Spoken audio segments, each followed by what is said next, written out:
शिर्डीतील पानमळा परिसरातील 12 नंबर चारी प्रकरण गेल्या अनेक दिवसांपासून गाजत असून या परिसरातील काही स्थानिक शेतकरी बांधवांनी चारी पूर्णपणे बंदिस्त करण्यास विरोध करत आंदोलनाचा मार्ग स्वीकारत काम बंद पाडलं आणि त्यानंतर प्रशासनावर रोष व्यक्त केला। मात्र यातही 2 गट पडले आणि एका गटानं चारी पूर्णपणे बंदिस्त होण्यास आमचा विरोध नसल्याचं सांगितलं, तर दुसऱ्या गटानं चारी पूर्ण बंदिस्त करू नये, आम्हाला शेतीला पाणी शिल्लक राहणार नसल्याचं म्हणत तीव्र विरोध दर्शवल्यानं प्रशासनापुढे पेच निर्माण झाला आणि हा वाद टोकाला जाण्याचे चिन्ह असताना नेहमीप्रमाणे युवा नेते डॉक्टर सुजय विखे पाटील यांनी वादावर तोडगा काढण्यासाठी पानमळा परिसराला भेट दिली।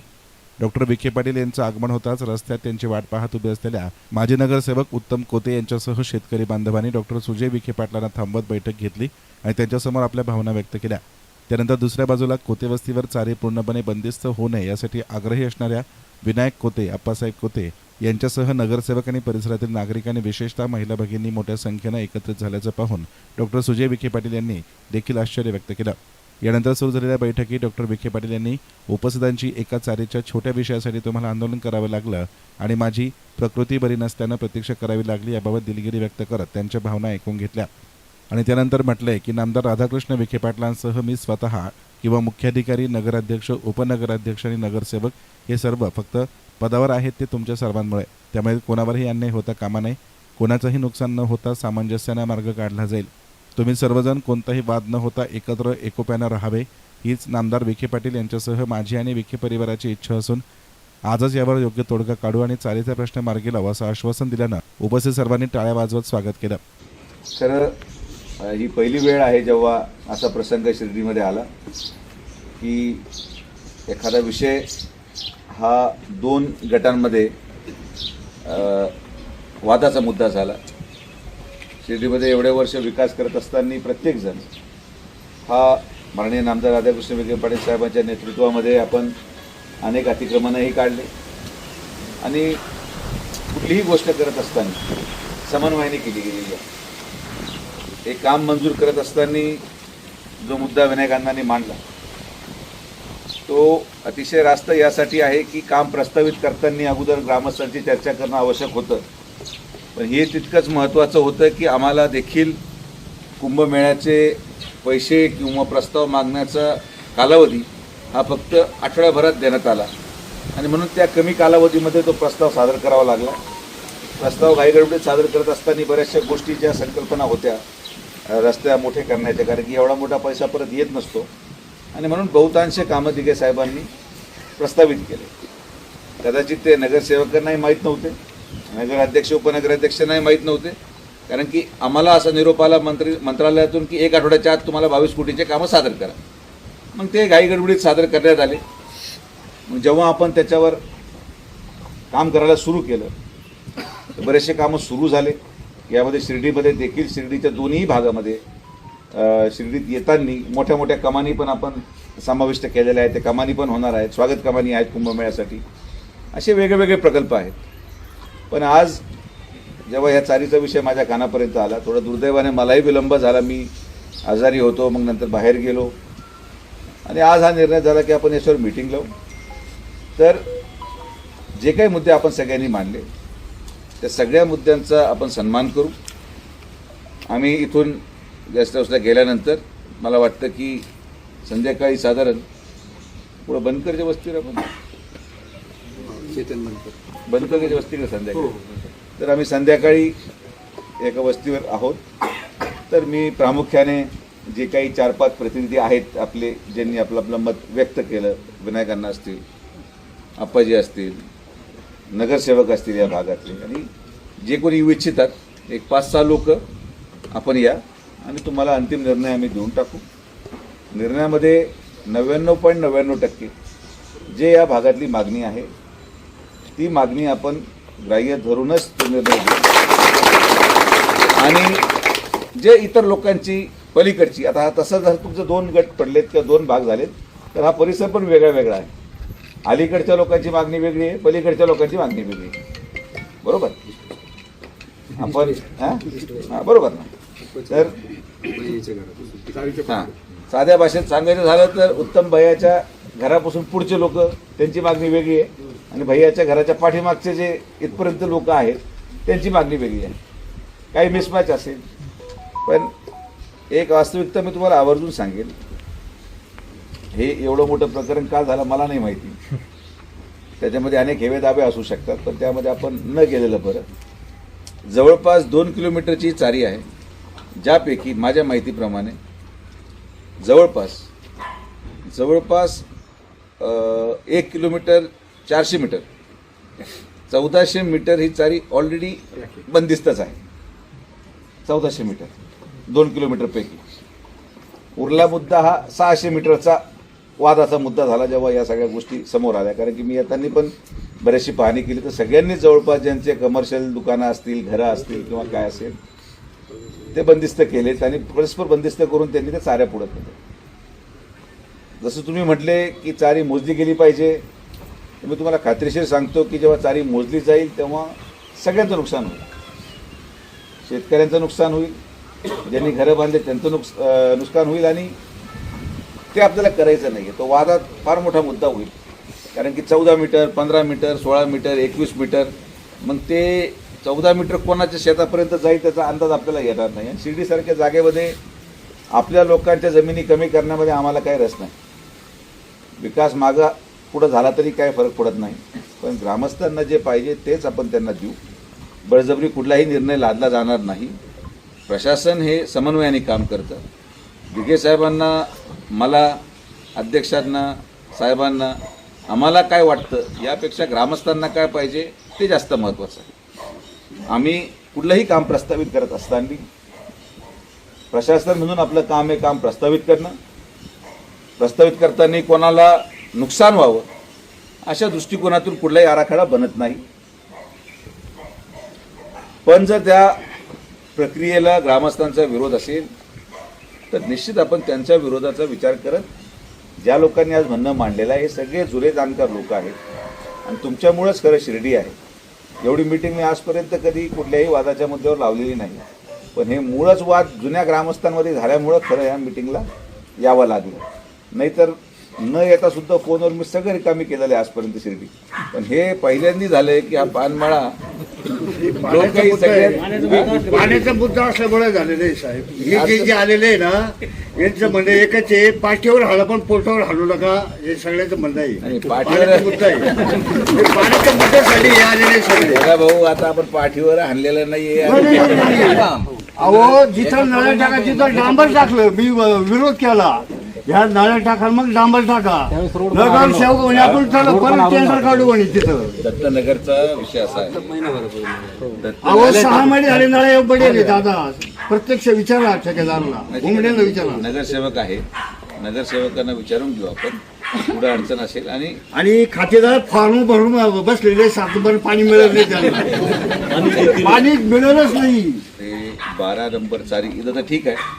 गावठाणामध्ये जेव्हा ती जाते तेव्हा त्याच्यावर कोणी कमर्शियल कॉम्प्लेक्स बांधले, कोणी गाळे बांधले, हे सगळे गोंदकर आणि कोठेच आहे. बाहेरून कोणी आलेलं नाही. आता तो वाईटपणा मी घ्यायला जावा तरी अडचण आहे. आता कोणाचे गाळे आपण सांगायचं का? ते व्यक्ती या अस्तित्वातच नाही, ते वारले. जो काही एक्सपायर्ड व्यक्ती त्यांच्याबद्दल बोलून काय करणार मीटिंगमध्ये आपण? बरं, आता तिथं काही करायला जावं तर ते लोक जसं आज तुम्ही विनंती करताय त्यांनी विनंती केली की माझं नुकसान करू नका. आता कसं आहे की मानवीयता दृष्टिकोन ठेवून जसा त्यांचा विचार केला किंवा जसा आज तुमचा विचार करतो, निर्णय घेत असताना तिथं काही लोकांचं नुकसान होतं, काही लोकांचा फायदा होतो. आमच्यासारख्या व्यक्तीला ही नेहमी अडचण असते की आता निर्णय काय घ्यावा. पण तरीसुद्धा आज आपण जलसंपदा मंत्री म्हणून तुमच्या सगळ्यांच्या आशीर्वादामध्ये आहोत. तर आपण आपल्या या पदाचा वापर करत जे कोणी 12 तारीखचे शेवटचे टेलला शेतकरी असतील त्यांना जर अडचण असेल तर मी त्या भागात नगरसेवक आहेत, उपनगराध्यक्ष त्याच भागात राहतात, CEO साहेब आहेत आणि गमे आहेत. तुम्ही या पुढच्या 3 दिवसामध्ये इरिगेशनच्या अधिकाऱ्यांबरोबर राहून घ्या. ठीक, ते काम गंगाबा 15 दिवसात होऊन जाईल. आता वेळ लागतो, आता मागे पुढं. अहो 6 महिने झाले साहेब. आता काय सांगू? प्रत्येक गोष्टी तुमच्याकडे सांगणं आमची चुकी आहे. अडचण नाही, सांगितलं खालच्या पाहिजे. लेवलवर व्हायला पाहिजे हे आमचं म्हणणं आहे. नाही, सांगितलं पाहिजे. नगर सेवक संचालक आपण जे निवडून देतो त्या कामासाठी निवडून देतो. प्रत्येक सगळा बोजा तुमच्यावर टाकायचा हे चुकीचं आहे. पूर्ण अधिकार आहे मलाच बोलायचा. मला मगाशी पण एका घरावर मी होतो तेव्हा त्यांनी तेच म्हटलं की हे नगरसेवकांमुळं असं कसं झालं. तर मी म्हटलं की कोण कसं निवडून आलं यापेक्षा माझ्या शब्दावर लोकांनी निवडून दिलेलं आहे, त्यामुळे जबाबदारी नाही.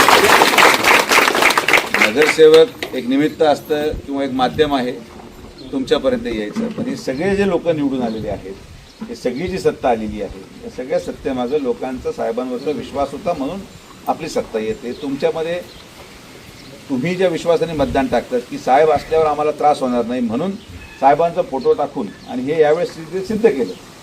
एक दोन अपवाद जर सोडले, त्यांनी आमचे फोटो टाकले नव्हते आणि निवडून आले, ते पण मिटिंगला आलेले म्हणजे टाकले नाही म्हणजे आपण त्यांना टाकू दिले नाही, आपण टाकू दिले नाही. त्यांची फार इच्छा होती टाकायची, पण आता नैसर्गिकरित्या आपण प्रत्येकाला कसं फोटो टाकून द्यायचं, जे आपल्यावर होते ते पडले.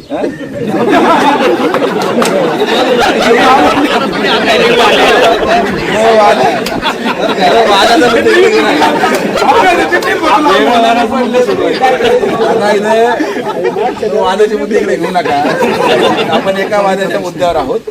सांगायचं तात्पर्य काय, निवडणूक झाली, निकाल लागला, नगरसेवकांना कदाचित एवढा मोठा निर्णय एखाद्या कामाला थांबवण्याचा अधिकार आपण दिलेला नाही. त्यांनी ते काम आपल्या कानापर्यंत पोहोचवणं किंवा अडचण पोहोचवण्याचा आपण त्यांना विनंती केली आणि तुम्ही सगळे चांगल्या मार्गाने गेलेले आहात. विषय फार छोटा आहे आणि मी तुम्हाला शब्द देतो की शेतकऱ्यांच्या प्रश्नापेक्षा दुसरा कुठलाही विकासाचा प्रश्न असू शकत नाही. तुम्हाला जी गोष्ट पाहिजे तुमच्या भागामध्ये तीच तुम्हाला मिळणार.